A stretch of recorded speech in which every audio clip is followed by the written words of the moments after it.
What's going on, everybody? Welcome to another episode and edition of the Wrestling Hour, right here, brought to you by MyFandom. And of course, first and foremost on, don't even start that, though. Not start that, Jack. We'll get involved. Hold on. I was just drinking a cup of coffee from my Eagles coffee mug.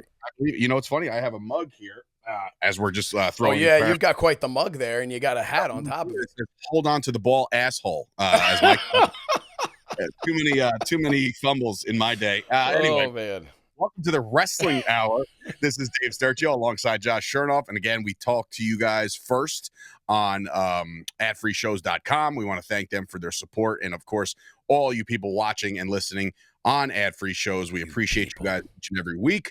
And of course, later on this week, we'll be available on, by the way, we just hit a milestone on that old MyFandom YouTube channel. I was checking the old analytics, and I believe we have surpassed a certain amount of million views. So I think we're in I think it's like 3 or 4 million views on our YouTube channel. Thank you to William Regal. Anyway, so listen, Josh, how we doing today, buddy? We're doing really well. I would say thank you to me for those million views, because when you see my face, you hear that sound? That is everybody turning the podcast off. There it is. No, man. Hey, it's things are good. Things are good, man. We've got big announcements. We actually have a couple of big announcements. Surely. But I think we'll make one really big announcement and then maybe kind of tease the other announcement with like a little something. I'm kind of not knowing what the hell you're talking about. No, Yeah. I know one. Are we talking about an upcoming pay-per-view? We're talking about an upcoming premium live event, and we're also talking about an upcoming streaming pay-per-view. Yes. All right. So we'll start these correctly. We could start with obviously there's WWE's on Fuego once again. We're heading into Survivor Series season. We talked about our favorite Survivor Series, in which Steve Gipke, otherwise known as Dark STG, just lost his damn mind. He is adamant that Survivor Series 2002 is not only the best Survivor Series of all time, but it's one of the greatest pay-per-views of all time. He said, look at the loaded card. And I did. I went back. I was like, oh, wow. Again, Shawn winning the title, I'm all for it. But I'm just like, oh, shit, there is a lot more stuff from 2002. In fact, the one that he brought up was the debut of Big Papa Pump. I forgot all about that. Yeah, I believe that was, it was Matt Hardy and was it Chris Nowinski? It's either that who were in the ring at the same time. Yes. Arguing with each other. Chris Nowinski, friend of the show. Yes. Huge proponent on concussions and everything like that. So Chris, he's not a proponent of concussions. He doesn't care for them. But he's doctor. The research that he has done as relates to concussions in all sports, and recently just discovered another like a shake, like some sort of post-concussion shake, like when you're shaking your head, like clearing the cobwebs, as some people would say, is a pretty clear indicator, I believe, of a concussion. Wow. After taking the hit, if you just like naturally kind of like shake it off. Have you ever been concussed in the ring? I have. Same. Did you get knocked unconscious? So I took a power bomb, and then I remember rolling out of the ring and walking to the back, and I remember the doctor there, and I use that term loosely, telling me to lay down and put my feet up, and then if I think I have a concussion, I could go to the hospital or just not go to sleep. So that was good. But so you'd say, well, that seems like you remember everything.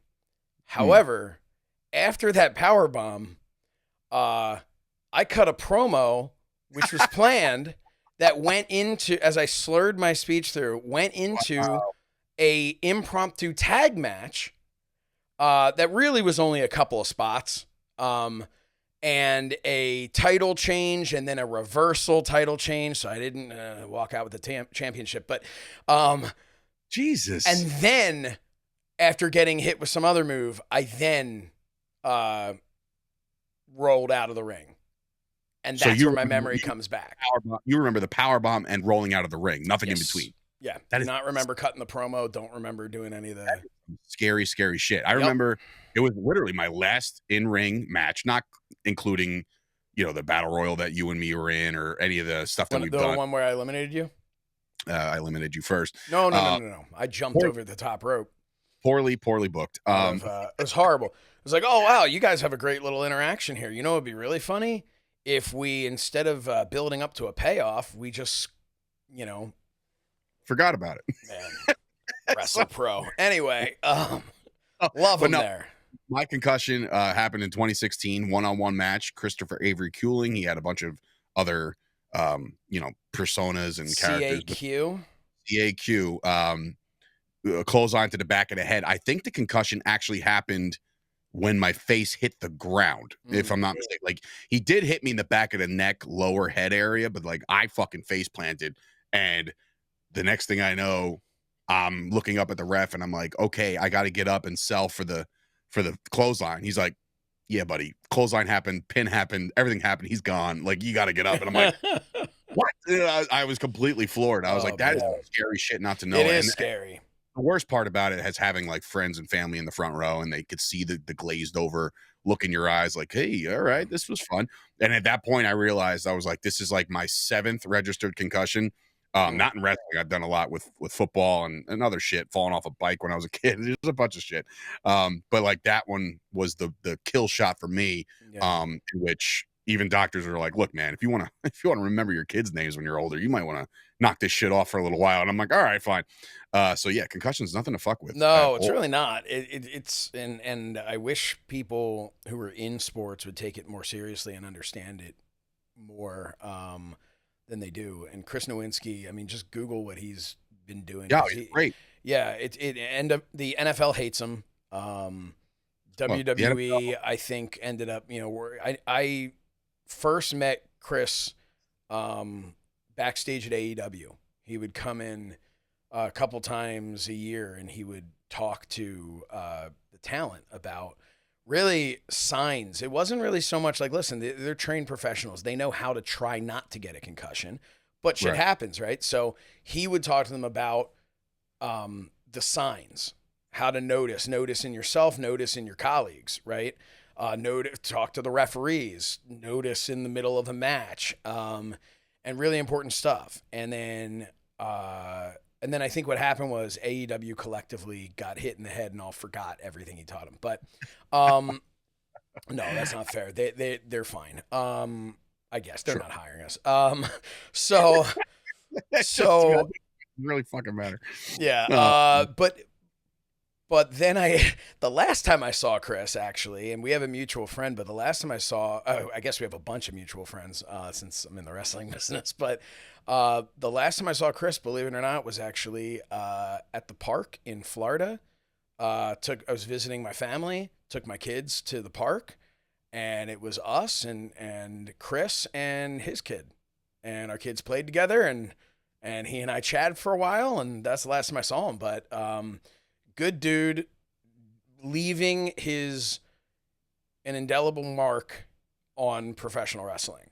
Yeah, I mean, and sports in general, and you mentioned and health. Yeah, you mentioned sports before, and like, the NFL has taken extra protocols, and then now you have, like, while it may not look as cool as you want it to look, there's Guardian caps now being worn in the NFL. Mm-hmm. Like, they're trying, but yeah, the NFL not a fan of the discovery of CTE because all of a sudden the NFL became soft. Now, what Stone I will Cold say, Steve Austin doesn't believe in CTE. He's not a CTE guy, says a guy who clearly has CTE. Well, I saw him live, and it's logged on MyFandom app, by the way, which is a great app to log all your professional wrestling live events that you've seen. SummerSlam got dropped on his head. I was there, and I was kind of like floored. I was like, wait. Again, it was what, 96? So I was like 10 or 11. No, it was 97, but that's fine. Whatever. Fine. So I was 12. And I'm looking at it. I'm like, what happened there? You know what I mean? Like, I had no idea. I believe what happened was, and I quote, damn near broke my neck, but I still got up. Neck. Yeah. So anyway, we're talking about concussions, and it's actually a great segue into what I just saw this past Friday on SmackDown. And I want to bring it to your attention because I think that my tweet to the response was, we are so back, meaning like it is time to get a little more extreme. It is time to go back in time. And Kevin Owens delivers a pile driver to Randy Orton, the first pile driver that we've seen in the WWE in what could be like 10 years, maybe more. And they all made mention of the fact that the move was banned. And like they peeled the curtain back a little bit because it's the truth. How do you feel about, like we were just talking about Nowitzki and all the work he's done for concussions? And clearly, if you watch the pile driver back, it's very, very safe. This one in particular was very, very safe. It was not. I mean, Kevin Owens has done some phenomenal pile drivers. This one didn't look that great, but then I wonder if that was intentional. Yeah, it had to have been intentional because to look more like this is in a fight type of. Yes, I think that. But like just the fact that they entertained the idea of a headshot made me feel like, okay, they're on their way. What's your feelings on that? So to me, the pile driver, in my mind, has never really been about the head as much as it's been about the neck. And it's been about spinal compression and all that. And spinal, yeah. I mean, spinal.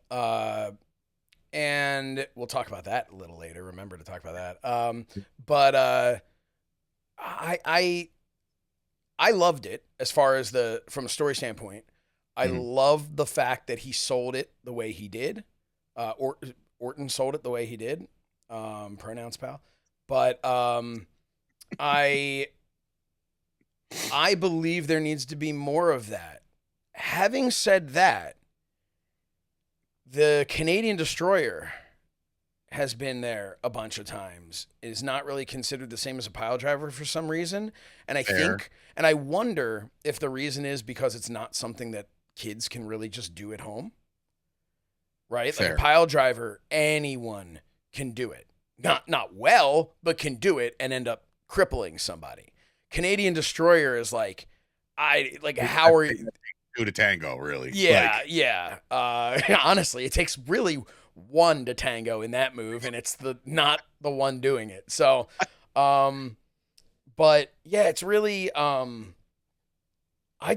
me, I believe wrestling can go back to what it was in a sense, not all the way, but can go back to making moves matter. AEW on a worldwide stage hurts that. Insanely hurts that. Yeah. But I think to not go back, to not try and go back to what wrestling was, where a DDT could end a match, where a pile driver could take a guy out for a long time and have them stretchered out. To not do that is not only detrimental to the industry, but detrimental to the talent. Like, what do you want to do? Do you want to wrestle a match where the finish is you take one power bomb and it's vicious and that's it? Or do you want to wrestle a match where you take 30 power bombs that, oh, by the way, for you, feel exactly the same as that one that finished the match, but instead you just keep kicking out of them? Like, that's what you have to think about, is what I think fans don't realize sometimes is the move that looked so devastating that it used to end a match or take a guy out of action feels exactly the same even when it's done as a transition spot. And these things, just because it doesn't really knock you out in real life, doesn't mean it doesn't really hurt. It doesn't really take time off of your career. Your body only has, it's the old bump card. Your body only has so many punches of the bump card. And I don't see the current guys having the longevity in some ways. In some ways I do, because of that lifestyle, healthier lifestyle, far less drugs and alcohol and all that stuff. But I don't know. It's, to me, I liked it. I liked seeing it. I saw one person say they wish he would have used the package pile driver just because that was like his thing. But now you're asking for a little bit, because the idea was because then that's Kevin Owens' move, and it could, now you have the ability to make that his, almost like the Randy Orton punt. I was just going to bring that up. Yeah. Well, that's kind of, like, to me, that's why I would say, but hey, who's to say Kevin Owens isn't going to do that and just do it with a regular pile driver, right? Like, he could. So I think if this is the direction they want to go, right, then I think the next thing that has to happen is the Randy Orton punt. like a tit for tat kind of deal. Like we saw the pile driver take out Orton. He'll be out for a week or so, right? They'll say, oh, well, you know, we still don't know if Randy Orton's going to be cleared or whatever, right? But if all of a sudden Owens is in another match and Orton slithers in and hits an RKO out of nowhere, they're going to be like, wow, he hit the RKO. But then all of a sudden, Orton's going to be like, oh, wait, hold on, there's more, you know, and then line up, kind of size him up and lay out Kevin Owens with a punt. And all of a sudden, you have yourself a shoot fight kind of feel. And I love that for them, both of them, because this is, we all don't know the end all, like the end of the Kevin Owens story, because we really, you know, he hasn't been able to really speak on everything. So like we're all kind of wondering, but now like it's very apparent that Owens wants all of Orton right now, and it's going to be a clash that you would assume is the payoff is that Survivor Series, or at least a step. I mean, God, we've learned from the Bloodline that, you know, the big blow off match doesn't mean it's the end of the story, right? Sometimes just the beginning. It's funny you say that, you know. This show can kind of go all over the place, but I do pay attention sometimes to the comments on like TikTok. If you follow us over here, we drop a lot of our clips over there on TikTok and Instagram and stuff like that. And you had mentioned the Bloodline story being maybe the greatest story ever told because of the fact that of the longevity and how many layers and chapters and all this shit. A lot of people had a lot of pushback and said like, it's old, it's stale, you know, can we get rid of it now? It's like, I'm here to call out wrestling fans as a whole. Like, are you guys ever fucking happy? No, like, no they're not. But listen, everyone is entitled to their wrong opinion, right? Like, it's one. I love when the people are like, "Oh, it's so stale. Like, I don't want to see this." It's like, yeah, WWE, they really are scratching their heads, going like, "Man, are we even going to be able to keep the lights on at this point?" You know, like, come on. Like, at some point, you need to understand, and that's where I went through this a couple of years ago, where I started like really, and part of it was helping start to watch through my kids' eyes, you know, to kind of appreciate it differently. But, you know, you reach a point where you just have to say like, hey, maybe I'm the old guy. Maybe I'm the minority here. Maybe I'm the one that doesn't get it, I don't know. But the rest of the world does. But I will say, I stand by everything I say about AEW and their style, because WWE, if you look at just the ratings and the revenue, WWE continues to grow and grow and grow, and AEW is on life support. And I can hear right now that dude, I hear his chair creaking in his mom's basement, and he's sitting there and he said, well, I'm going to tell him all about, they just signed this thing with with Warner Discovery. Well, guess what? Go listen to our episode with Eric Bischoff. Also, you don't know anything. We know more than you. Here's the thing. You and I have been in the wrestling business. I've been in it for 25 years.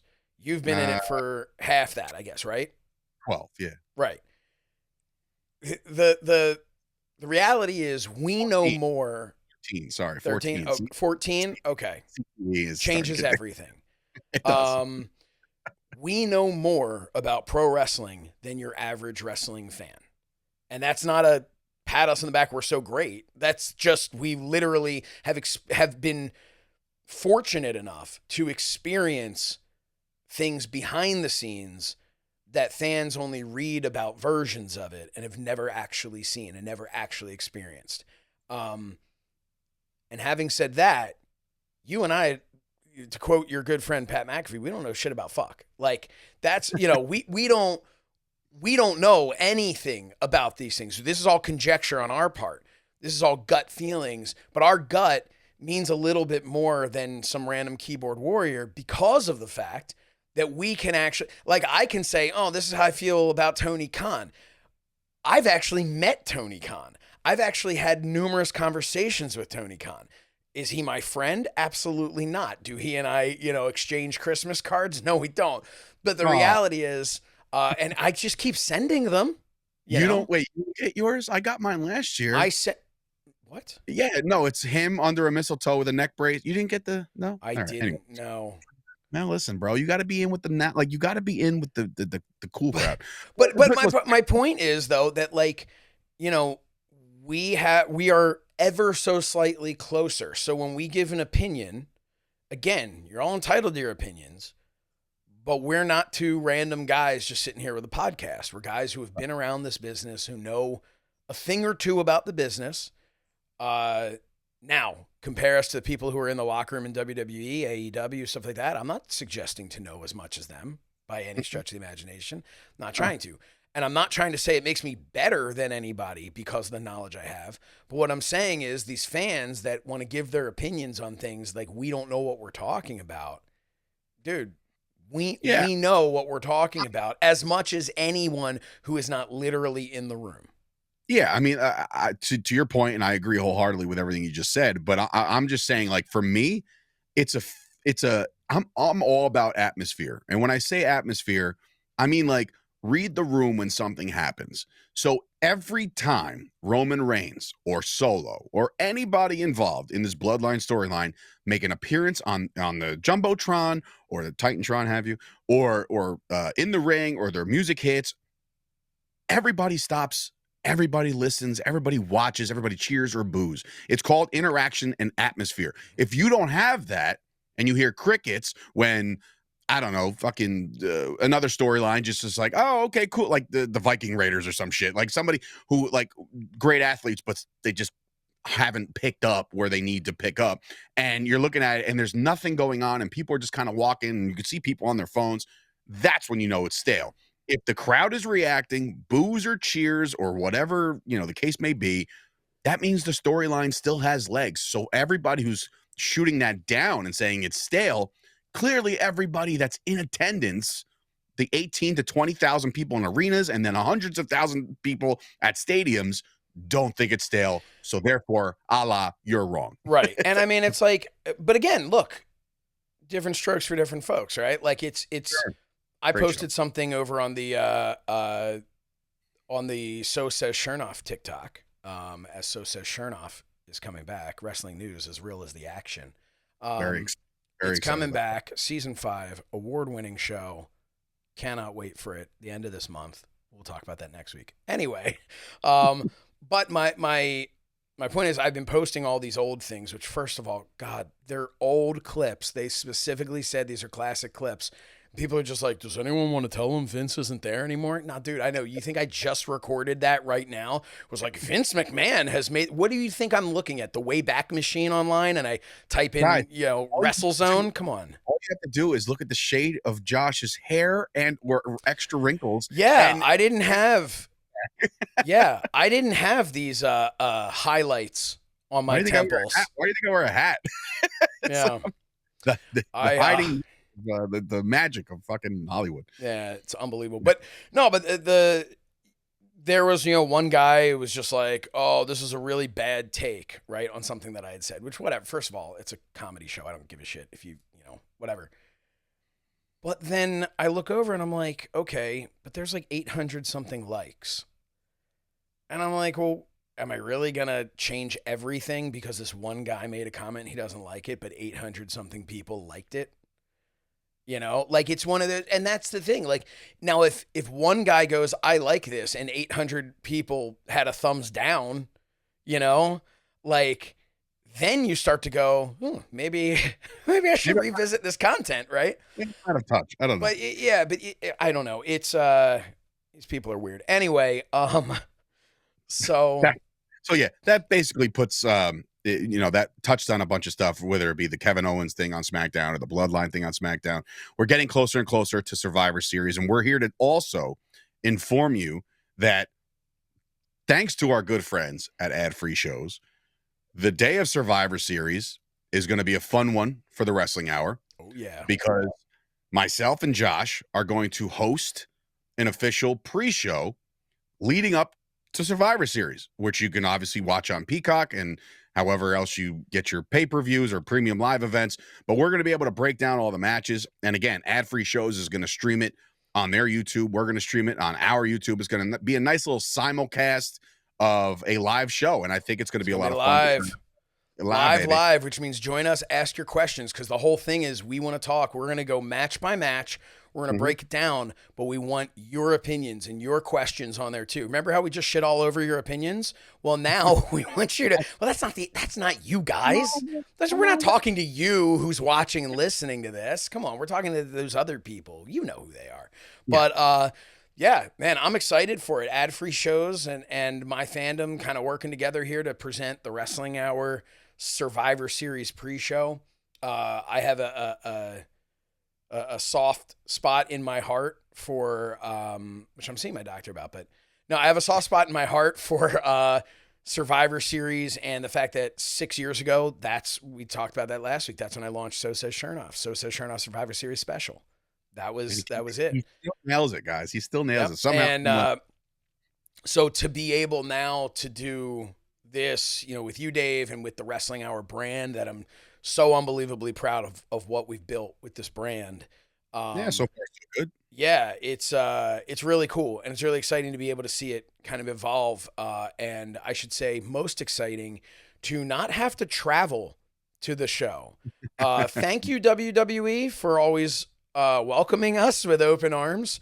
But it's a bitch, so I'm kind of excited about. It's going to be a good time, and like you said, we'll be able to interact with the viewers and the listeners and the people that just tune into the show each and every week for Survivor Series, and then after that, you're going to be able to see all the post-event stuff right there on ad-free shows as well. With, I believe, who does that? Is it Conrad? Yeah, I believe it's ad-free shows or 83weeks.com or maybe both, but it's going to be Conrad and Eric Bischoff, friend of the show, Eric Bischoff. Yeah, talking about the series, and we're, like I said, the card just keeps developing. I guess we can kind of segue into a little bit of a hot button topic with Survivor Series on the horizon. Let's do it. Now, look, we all know it. It's the Tongas, it's Solo, and it's Jacob Fatu. And then I love you, Solo. And it's officially Roman, the Usos, and Sami Zayn as a 4-on-4. But now they're going by the rules here, folks. They're saying, listen, it's WarGames. It's shout out to our friend William Regal. Yep. But it's WarGames, and there's got to be a fifth. So now they've teased a couple things here and there.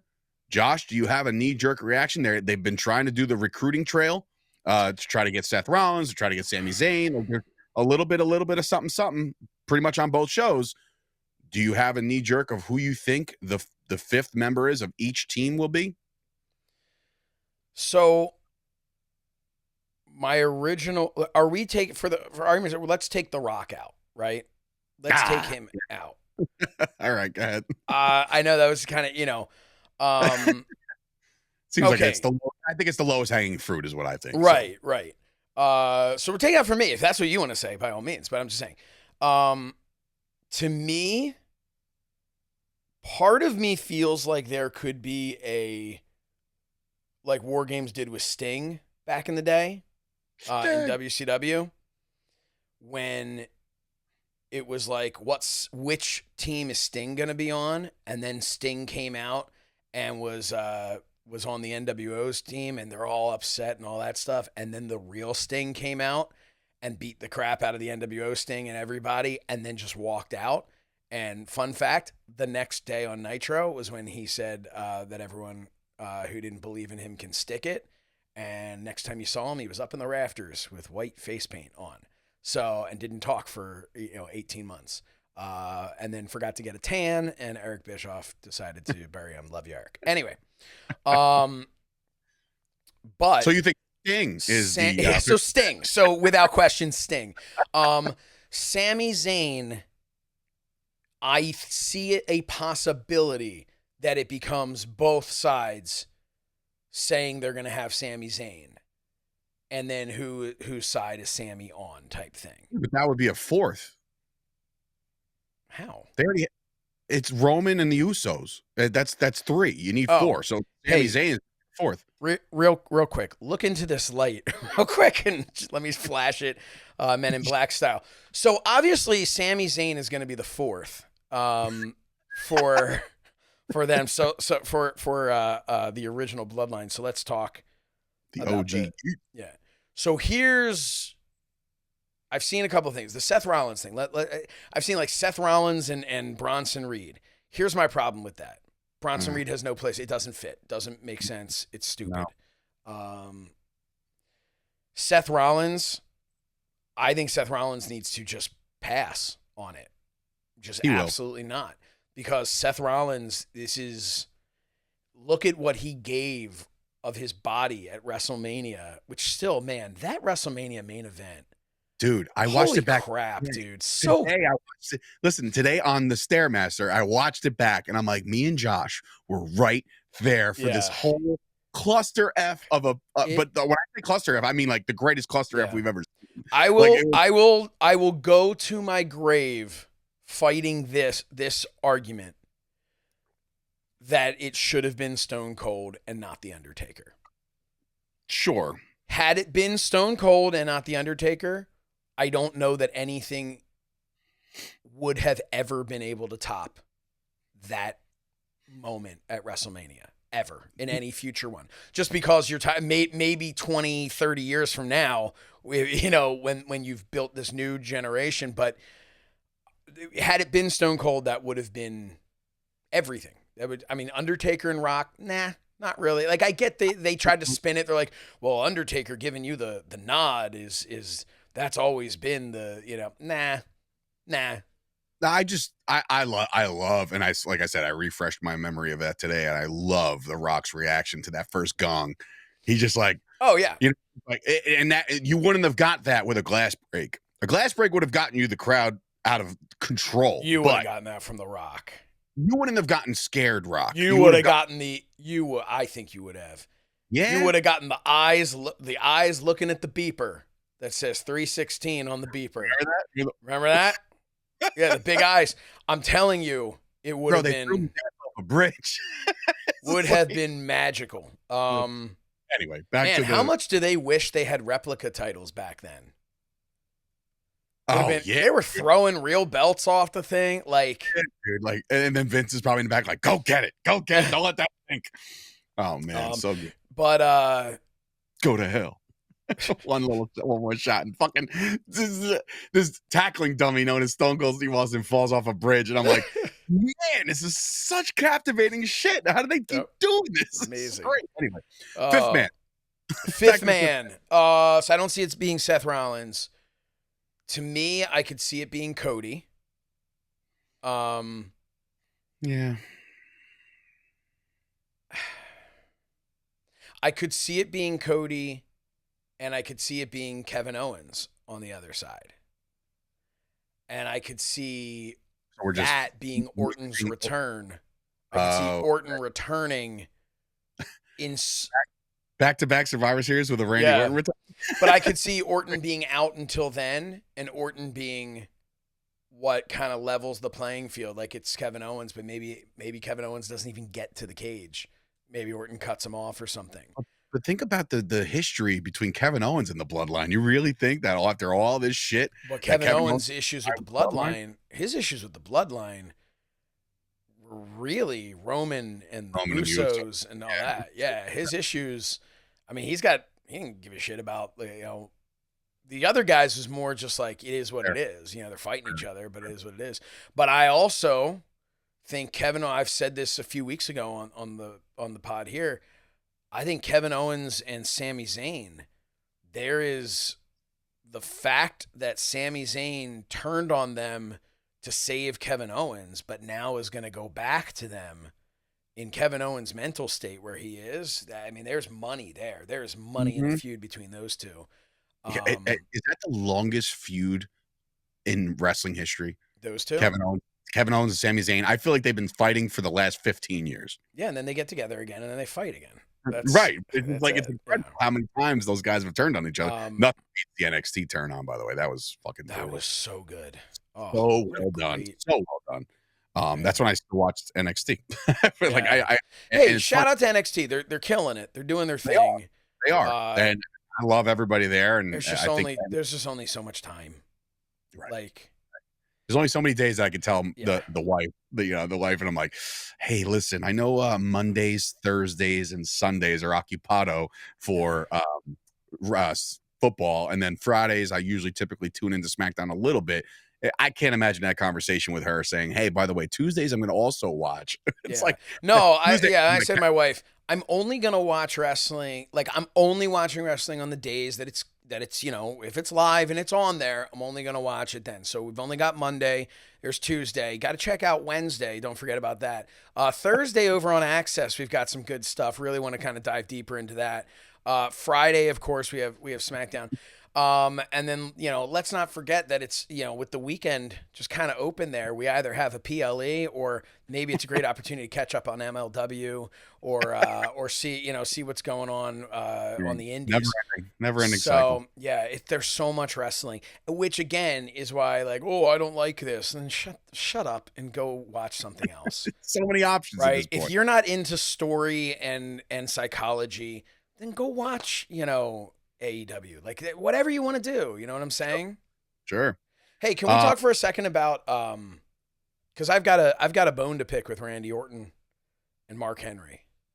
Can I do that real quick? That sounds random as all hell, but go Love ahead. them both. Love them. I did a segment on an old So-So Shernoff, and that's why they come to mind, because I specifically referenced their tweets about this back in the day. So at the end of 2019, Dustin Rhodes and company were left lying in the ring by a bunch of creepers from the Dark Order, okay, in AEW. This was the final show of 2019 for Dynamite. Okay. And there was one creeper there who was obviously an extra, the creepers were all extras. And he was lambasted online for throwing punches to Dustin that were just punching the mat next to Dustin. Okay. Mm-hmm. And I looked at it going, this is a guy who obviously is in there with Dustin Rhodes. This is a guy who showed up that day wondering if he was going to be playing like a medic, maybe, right? Like, who knows what you're going to do as an extra. And, oh, by the way, we're going to put a mask on you and you're going to go beat up Dustin Rhodes in the ring, this freaking legend. So let's imagine maybe he's slightly nervous, right? Sure. I know I would be. Yeah. And you're told just punch him, right? So what you're thinking is, holy crap, I cannot stiff up, like, my career's over. If I stiff Dustin Rhodes, God forbid I catch him, I bust him open or something, like, I'm done, right? So maybe there's that. So I saw our good friends over at GPW Productions, who I love, and I saw them talk about how recently... I could do without Frank, but go ahead. Love Frank. Don't you besmirch. Frank literally hawks my Twitter during Cowboy Sundays just to see the entertaining. Besmirch the good name of Frank. Anyway, but it was based on something that happened on Raw with Pete Dunne doing his forearms to Kofi and just completely missing Kofi, and GPW Productions in their tweet, they blamed it on production, saying production should have caught it to the side. And other people are like, no, he should have connected. And then there was discussion like, no, they shouldn't connect. We don't need CTE. And I jumped in there, and I don't know that anyone even saw my post, but I jumped in there and I pretty much explained a couple of things. One, yes and no. Yes, production should not have caught a shot and stayed on it for so long, but oh well, right. It happens, right? Like, sure. It happens. It's live TV. Well, the other thing is he absolutely should have been connecting in some form or fashion, because Pete Dunne is an incredible, incredible professional wrestler and knows how to connect without giving someone a concussion. So I will not believe that is the only way Pete Dunne knows how to do a forearm shot to someone's head, is to completely miss them and have production cover it. Bullshit. This was clearly Pete Dunne just missing, just didn't work out that time. Like, hey, I missed the shot there. Like, it happens. I remember one time I had a guy in like a front face lock and was doing like a knee to his stomach, and I caught him with a couple of knees, and then one of them I caught, and my knee just ended up not being anywhere near him, just the way that he moved in a certain way. And dude, it happens. It absolutely happens. But when this poor kid did that in AEW, you had guys like Mark Henry and Randy Orton just burying him on Twitter. Mark Henry going, he should quit the business. Whoa. He's a And ironically, Randy Orton saying, at first it was kind of like a playful, you got to work on your punch, kids. That was atrocious. And then saying like, or you could come, then it was a dig at AEW, or you could come to WWE and we'll teach you how to really, do stuff like that, which I found ironic all these years later with Pete Dunne, who's one of the best wrestlers in the world. And then just really like, or you can just quit the business and, maybe it's not for you type thing. And I just looked at it and I go like, how many of those guys were lined up? Was Mark Henry sitting on Busted Open going like, hey guys, I just want to take an opportunity real quick to give a little message to Pete Dunne. Kid, I think you should quit the business. You know what I'm saying? Like, so you want him to just play both sides. I mean, or at least give it to what I'm saying is like this kid, his arguably, I don't know for a fact, but possibly first time ever on television. So not even knowing where cameras are. First time on television, doing this thing with Dustin Rhodes, nervous as all hell. For all you know, this kid had one match under his belt. Maybe he'd had 1 million. Who knows? But the thing is, maybe he'd never worn a mask in his entire career. And maybe that threw off his vision, right?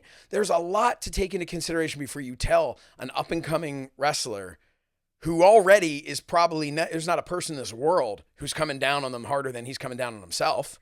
Sure. That. We should get him on the show. Yeah. Whoever he is. Yeah. That tell-all book is going to come out sooner or later. We got to, or we get him on the show and he's just one of those things where his voice sounds like this and he's, you can't see his face. But the thing is, like, it infuriates me.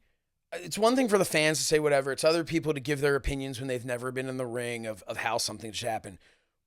But it really, really puts my nuts to the salad shooter when I see guys like Mark Henry or Randy Orton making those types of comments and then staying quiet when it happens on WWE TV with one of their coworkers.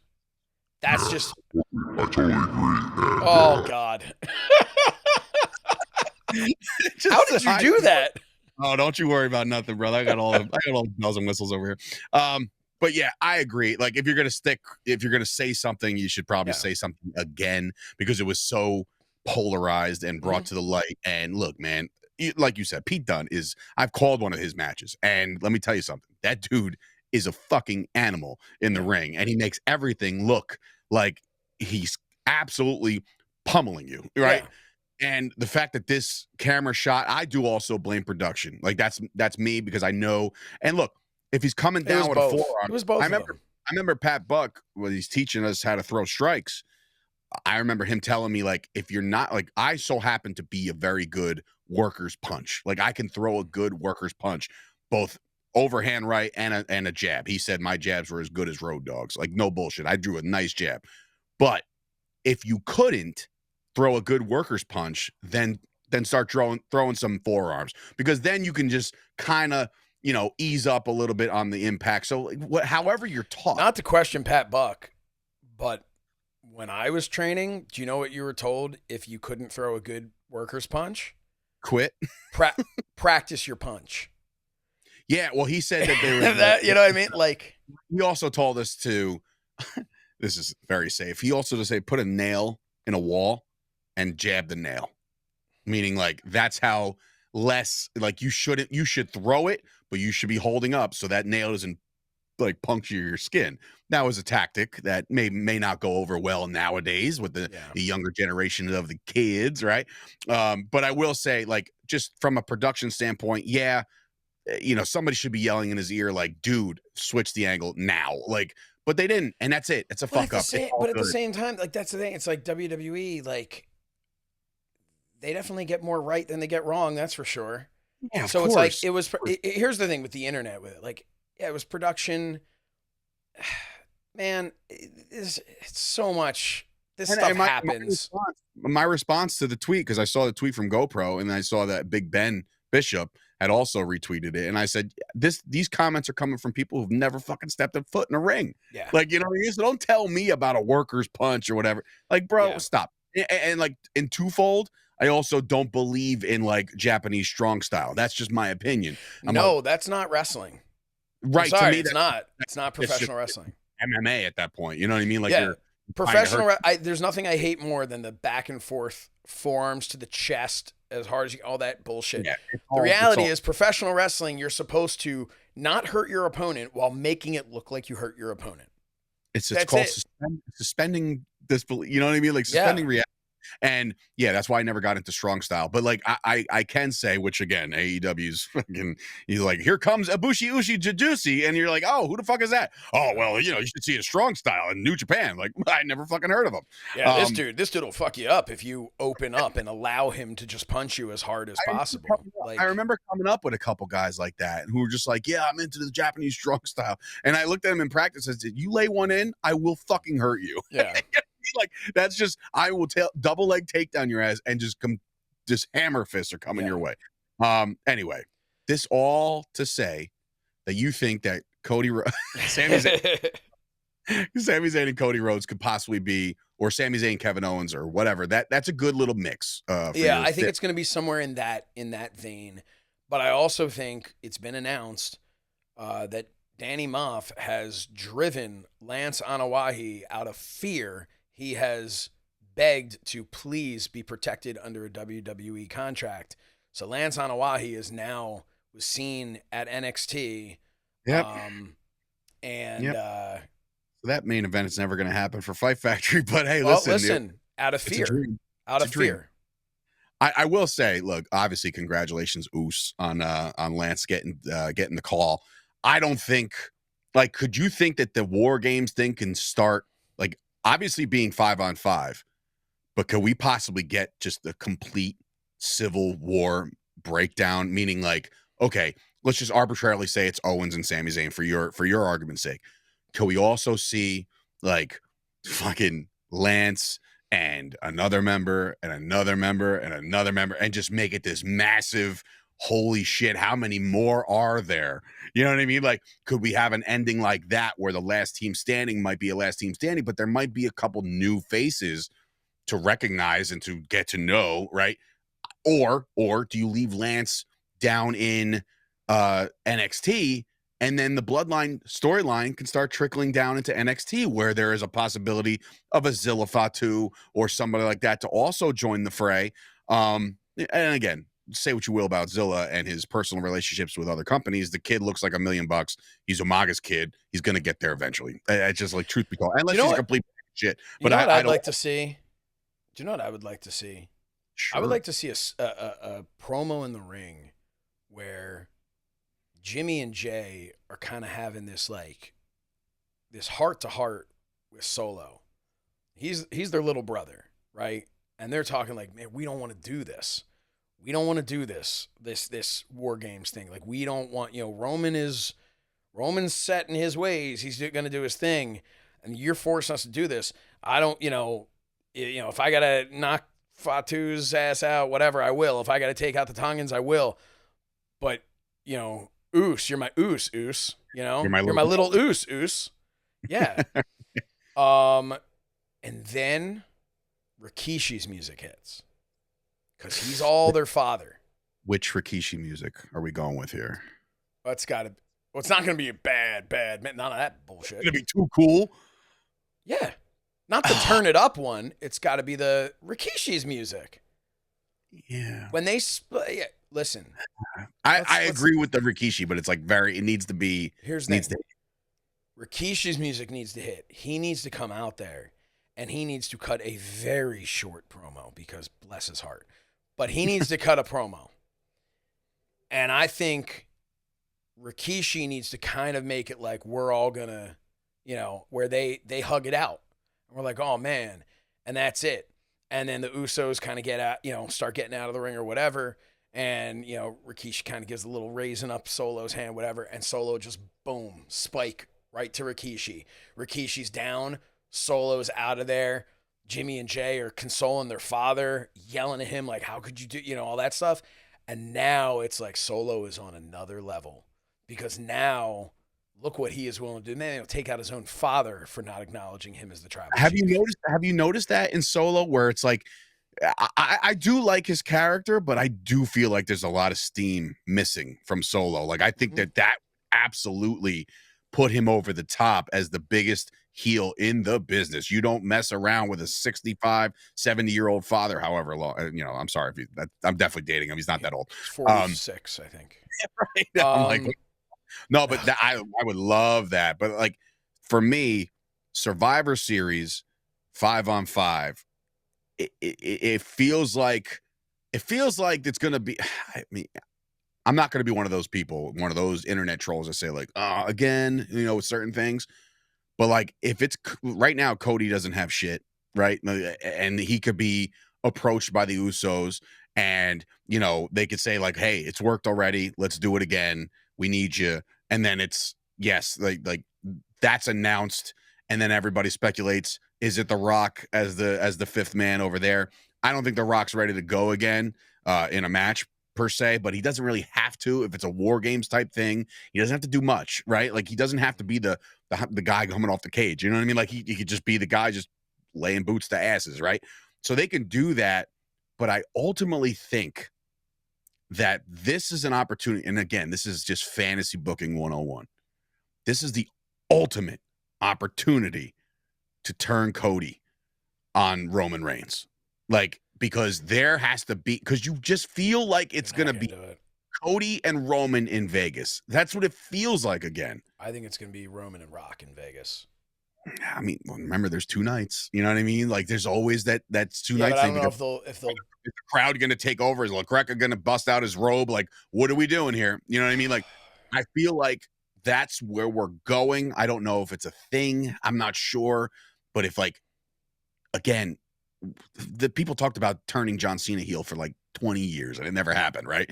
We've been talking about the Cody heel turn for about, I don't know, 6 months, right? And people were like, remember he used to be fucking witty on the mic, used to be a he was dickhead. great, but dude, it's not gonna listen. I was there after the show went off the air, seeing him bringing the kids into the ring. There's no way they're not gonna do it. Not at this point. He's white hot. I don't care what some nerd in their mom's basement says about him. Well, I liked him when he was in New Japan Pro Wrestling, and when he would hit him with the Saka Waka Ding Dong. I don't give a shit. What I'm saying is the dude is a bona fide star, and he is the face of the company that they need. Okay. And they don't need him as a heel. Here's my my also off the wall weird ass storybook kind of story. What if it's announced that the Solo has got The Rock? We got the final boss. Final boss is our guy. He's the fifth. Good luck finding a fifth, right? And there's no fifth announced. They can't get anybody on the same page. Nobody's over there trying to fucking deal with this bloodline shit. Not even Cody. Cody denies him. He's like, look, man, I've done this shit already. I got bigger fish to fry, and I gotta go defend my title against whoever. Whatever. What if it's another chance, taking it all the way back, full goddamn circle of the event itself? Survivor Series, man. The Undertaker again. Now, while I understand he can't work a match, and I understand he probably could, but what I'm saying, what if that moment, like, they're sitting there waiting. Who's going to be the fifth guy? The WarGames is happening. It's 5-on-4. The Rock is whipping everybody's ass with the fucking belt, right? And everybody's like, they just couldn't find a fourth. And the gong and the lights go off again at Survivor Series where the Undertaker debuted. Yeah, but what's the payoff? Payoff is he's going to go in and help Roman Reigns. It's his yard now. The big dog. Your yard. All that. You can tie all that in. Listen, can you tie it together? 100% you can tie it together. I didn't do any drugs this morning. I just I was ramped up thinking about like listen, would I hate it? No. I wouldn't hate it. It'd be cool. But I feel like it doesn't move forward. No, it might move the needle for a minute, but it doesn't move forward. Because Undertaker's not coming back for another, you know what I mean? Like, yeah, I know.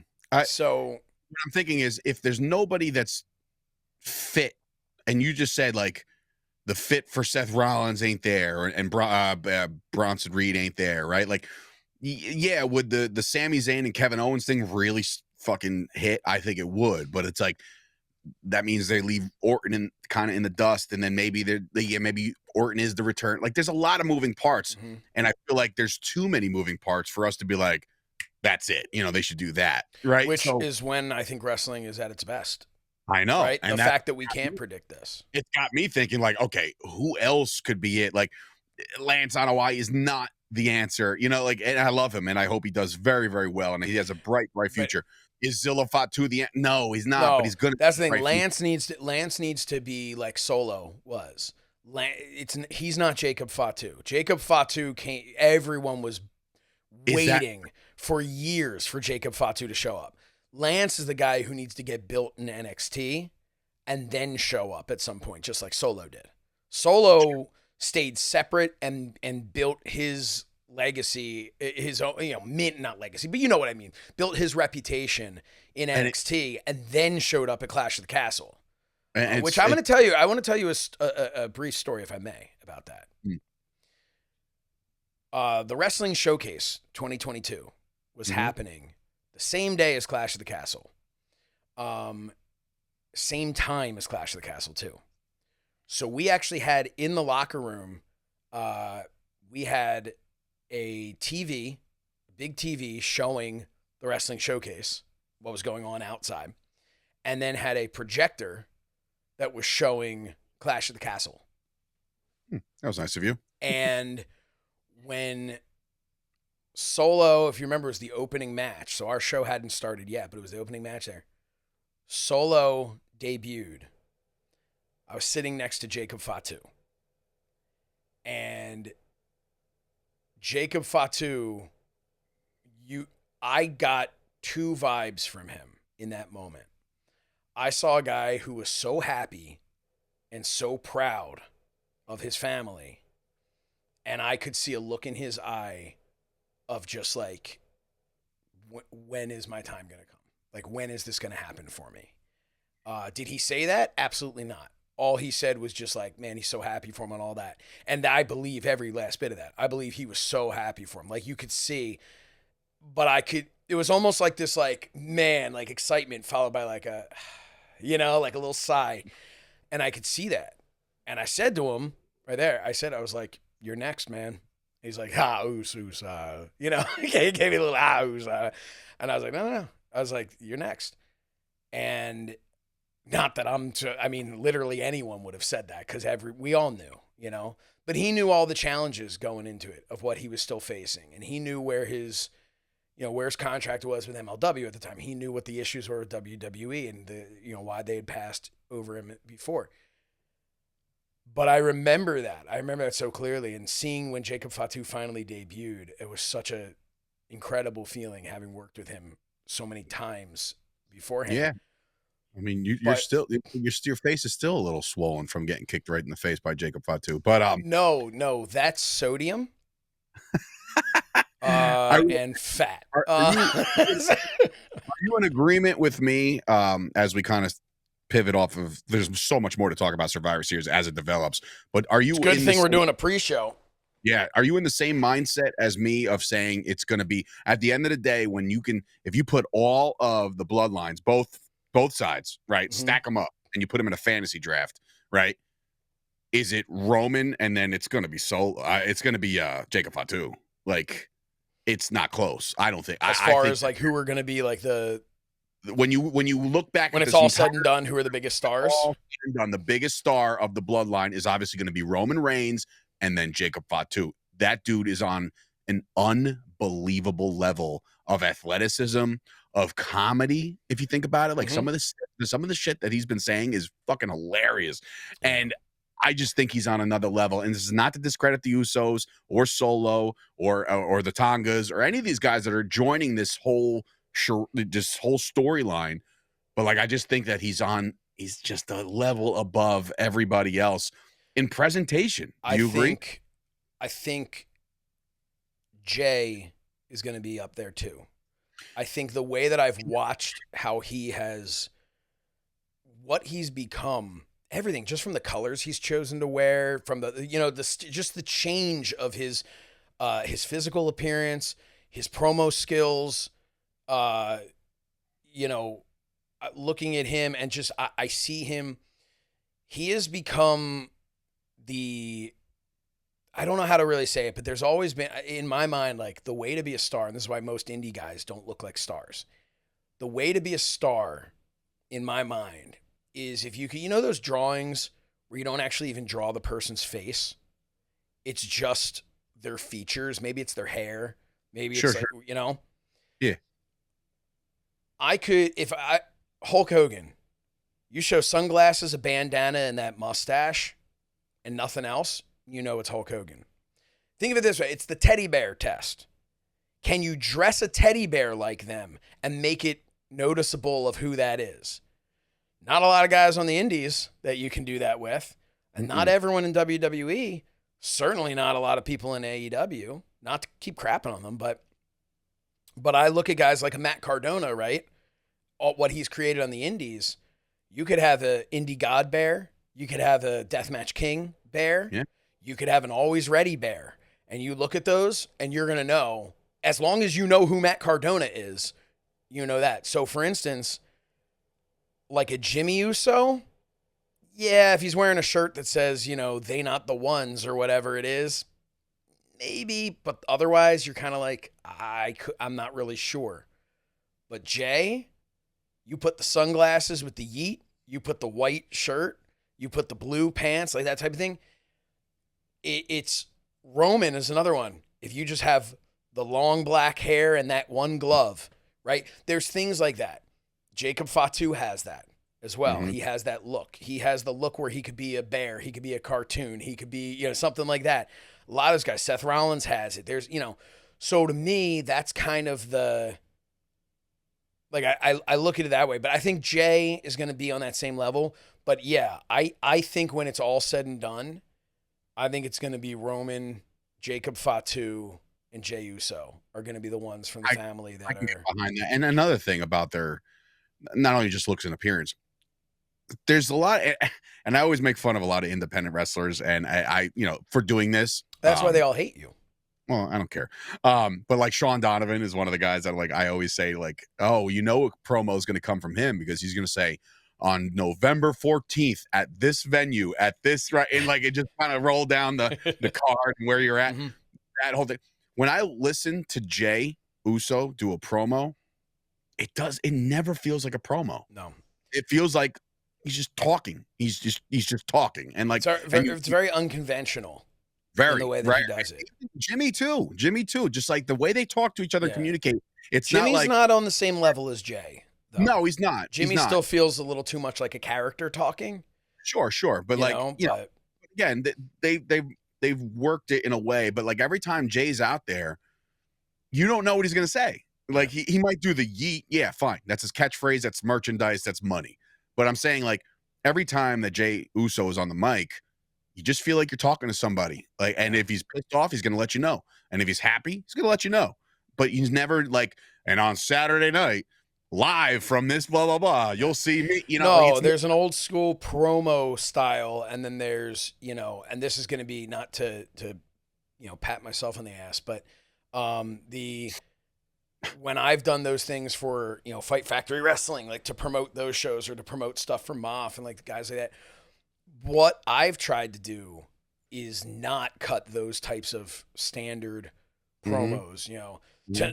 This Saturday, my guy Danny Moff is coming for you, and this guy you've never seen such a No, you gotta number one, the first thing I would tell anyone, and hey, by the way, I actually do have training and stuff in this, but get out of here, stop it. But the one thing that I would say to cut a convincing promo is you have to believe it. It's the old George Costanza, right? Yeah. But you have to believe it. So when I cut a promo, I'm not pretending to be a guy who thinks Danny Moff is the greatest of all time. In that moment, I have just decided to myself, Danny Moff is the greatest of all time, and you're not going to convince me otherwise. Mm-hmm. And now I'm going to cut that promo, and I'm going to explain it to you. And I might think you are the best. You are so great.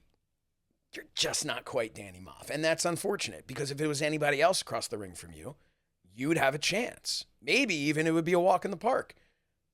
but not against Danny Moff. And that is what I You would hear say that? to a guy. You hear that? That was actually an impromptu promo. Yes. Like, yeah. was I very didn't have to write that out. No. But that is where I think a guy like Jimmy Uso is missing. The teleprompter, like in front of you, like, fuck. Yeah.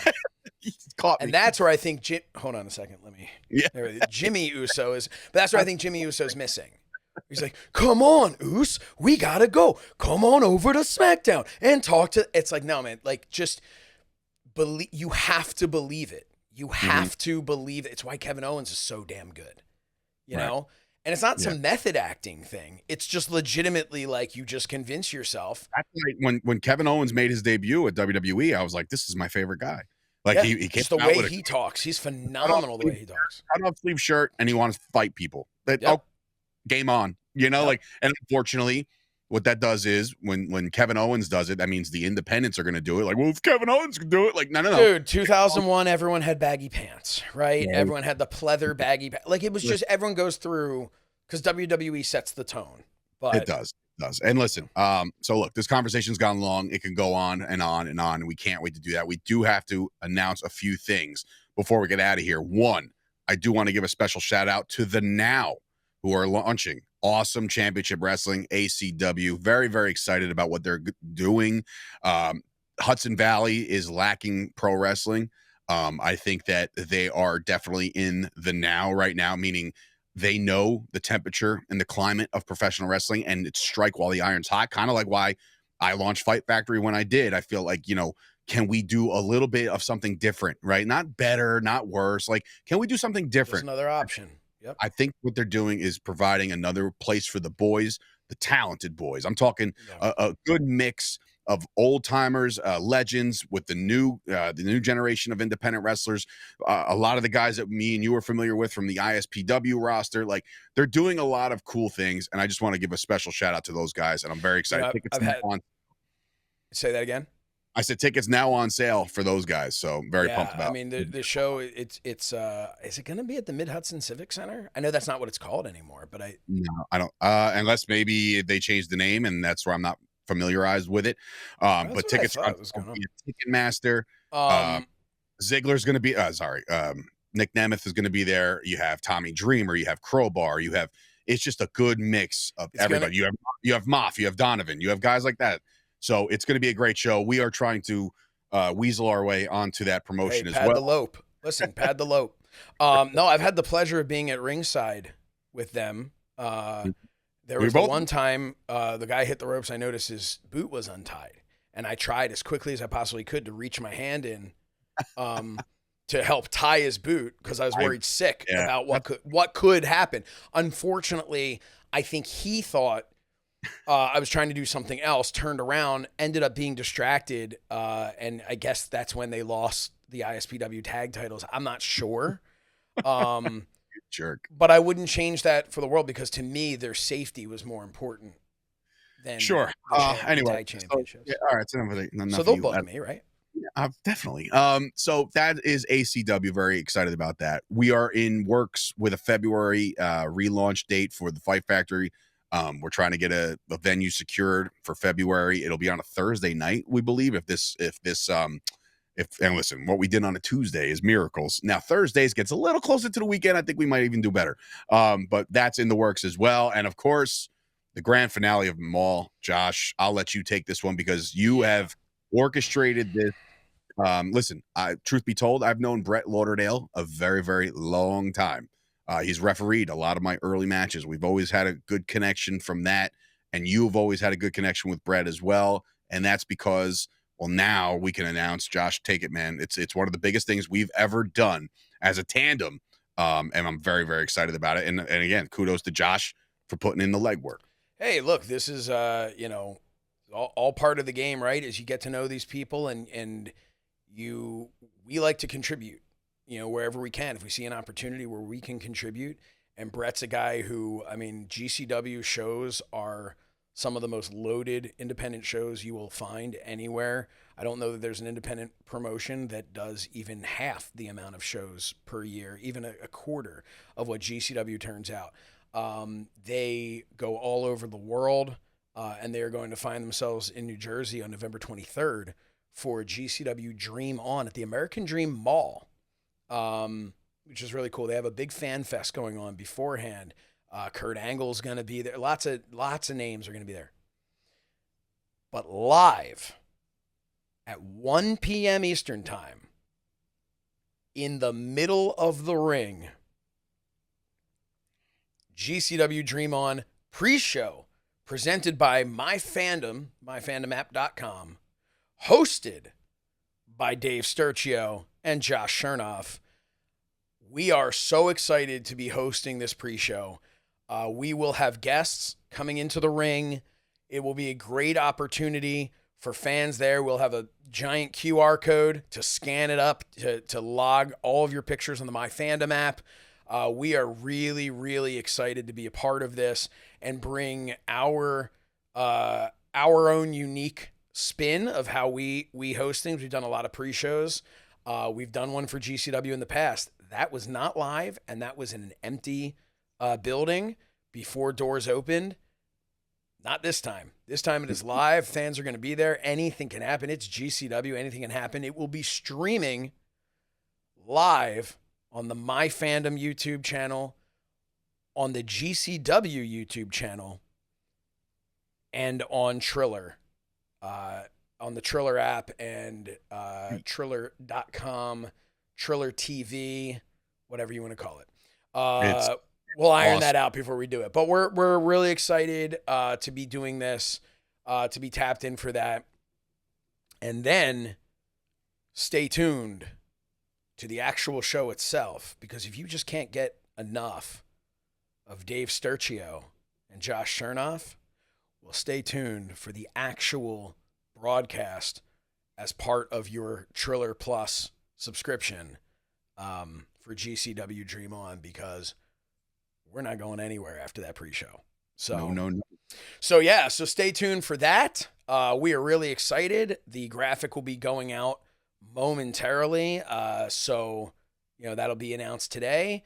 And by today, I mean Wednesday, when you over at adfreeshows.com are enjoying this.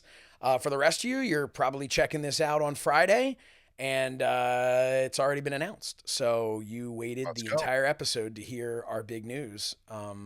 The single biggest thing that we've done, and I'm not discrediting all we've done this year, because boy, oh boy, 2024 has been pretty loaded for myself and Josh.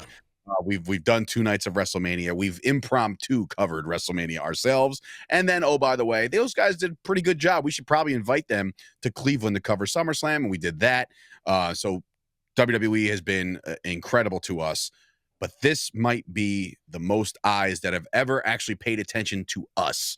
It's like we're doing a lot of things amongst the masses, and we're doing some media to cover SummerSlam.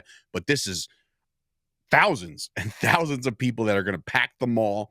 And then there's also going to be thousands and thousands of eyes on this product. And I couldn't be more excited. Suit is pressed, ready to rock and roll. So is mine. I'm going to wear something subtle. Fine. I'm going to go with my classic powder blue VKM look. But nice. Spoiler. I may or may not, I haven't decided yet, I may change things up a little bit. Go full blown suit. I know I'm normally a kind of guy that goes suit jacket, dress shirt, jeans, and my Jordans. But this time around, it just feels a little bigger. It feels a little brighter. It feels like it needs to be done. I might go full suit on this one. I might. Wow. I'm leaning that way, with nice brown shoes that just make everything pop. It's just, it's going to be great. I cannot wait. This wrestling hour has gone well over an hour here. So we want to thank everybody for tuning in this week. Big news from the wrestling hour. And of course, if you haven't seen all of our awesome interviews, we believed once upon a time and still believe in Joe Hendry, you could check out that interview as well as on our YouTube channel. And of course, a couple weeks back, we had Mr. Eric Bischoff on the show to do all things professional wrestling, talk a lot of shit about AEW. But hey, listen, they did it to themselves. No, seriously, it's been a very, very fun couple weeks. It's been a great 2024. There is so much on the horizon in 2025 for the MyFandom brand. Stay tuned for all of those updates, because it's going to get bigger and bigger as we go. So for Dave Sturchio, Josh Shernoff, this has been another episode of The Wrestling Hour. Thank you guys for tuning in, and and we'll see you guys next week. We're going to do a little preview of the preview because GCW is next week, baby. So we'll talk about some of their stars, maybe even link up with a guest. You never know. We'll throw some feelers out there. You just never know. Could happen. Thanks for watching. We'll see you guys next time.